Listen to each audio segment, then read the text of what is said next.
Salam, hər vaxtınız xeyir olsun. Xoş eşitdim sizi. Bugün Antalya Diplomatiya Forumunun birinci günü öz işini yekunlaşdırdı. Artıq ərazidə olan 4000-dən çox rəsmi nümayəndələr, eləcə də beynəlxalq təsisat və təşkilatların əməkdaşları konferans mərkəzini tərk edirlər. Qeyd edir ki, tədbir Nest konferans, eləcə də sərgi mərkəzində baş tutdu. Qeyd edim ki, sadiq qalaraq Antalya Diplomatiya Forumu 4-cü dəfədir ki, həyata keçirilir və Antalyada baş tutan bu beynəlxalq tədbirin birinci günündə açılış nitqi ilə çıxış edən Türkiyə Respublikasının Prezidenti Rəcəb Tayyib Ərdoğan bir sıra istiqamətlərə, özəlliklə də Yaxın Şərq regionundakı mövcud problemli məsələlərə aydınlıq gətirdi və bildirdi ki, bu istiqamətdə Türkiyə xalqı, eləcə də hökuməti Fələstinə dəstəyini ifadə edir və etməkdə də davam edəcək və bununla yanaşı ümumilikdə bütün dünyanın müxtəlif regionlarında mövcud olan problematik məsələlərə aydınlıq gətirildi. Münaqiş coğrafiyalarında köməksiz qalan insanların, eləcə də əli silahsız olan şəxslərin itkiyə məruz qalması, onların kütləvi tələfatının yanlış siyasi kurs seçimi kimi dəyərləndirilməsinə şahid olduq. Eyni zamanda Türkiyə Respublikasının Prezidenti çıxışı əsasında bu tip situasiyalardan əziyyət çəkən ölkələrə dəstəyin, səylərin birləşdirilməsi və göstərilməsi istiqamətində konkret həllər təqdim etdi. Bununla yanaşı əsas diqqəti Cənubi Qafqaz regionuna da çəkdi. Qeyd etdi ki, Azərbaycanla Ermənistan arasında sülh sazişinin həyata keçirilməsi, imzalanması prosesində rəsmi Ankaranın mövqeyi qəti və dəyişməzdir və bu iki tərəfli münasibətlər kontekstindən izah olundu. Azərbaycanla Türkiyə arasındakı əlaqələrin müxtəlif segmentləri, eləcə də inkişaf meyllərinə aydınlıq gətirildi. Bildirildi ki, hazırda Cənubi Qafqaz regionunda sülh və sabitliyə gedən yol rəsmi İrəvanın atmalı olduğu və rəsmi Bakının tələb etdiyi iki şərtdir ki, onları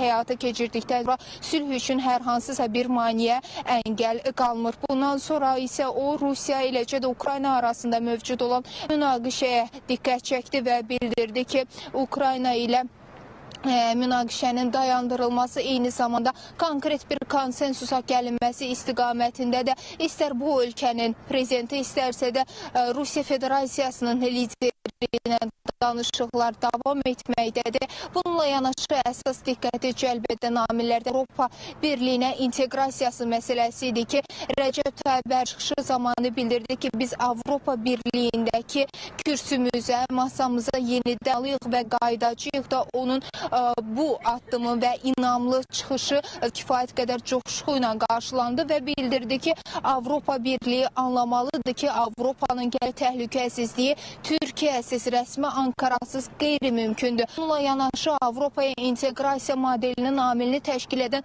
NATO'dakı yeri və roluna dağ gətirdi. Türkiyə lideri bildirdi ki, sayca və eyni potensialına görə önəmli orduya, müdafiə sənayesinə malik olan Türkiyənin NATO'da yeri və rolu olduqca tanınmazdır. Məhz bunu nəzərə almalı olan Avropa Birliyi də bu argumentlərdən çıxış edərək Türkiyəni qapıda çox gözlətməməlidir.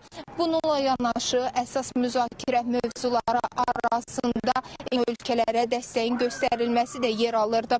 Problematik zonalarda əziyyət çəkən vətəndaşların bu situasiyalarla uzun müddət qarşılaşmaması üçün konkret həllərə səslədi zalın iştirakçılarına Türkiyə lideri və bundan sonra isə mən qeyd etmək istərdim ki, açılış əsnasında diqqət çəkən məqamlardan biri də Türkiyənin Xarici İşlər Naziri Hakan Fidanın açıqlaması idi və o bildirdi ki, rəsmi Ankaranın hədəfi, eyni zamanda mövqeyi olduqca qətidir və dəyişməz olaraq qalır. Bundan sonraki mərhələlərdə də istər neçə əsrlərdən, neçə rüblərdən sonraki mərhələlərdə də rəsmi Ankaranın mövqeyi olduğu kimi də qalacaq. Biz Antalya Diplomatiya Forumunun birinci günü ilə bağlı əsas xülasəni izləyicilərimizə və sizin diqqətinizə çatdırdıq. Növbəti buraxılışlarımıza yenilənən saatda ən son informasiyalarına qarşınızda olmağa çalışacağıq. Hələlik isə məndən bu qədər. Söz yenidən xəbər mərkəzimizə, yəni studiyamızdadır. Buyurun.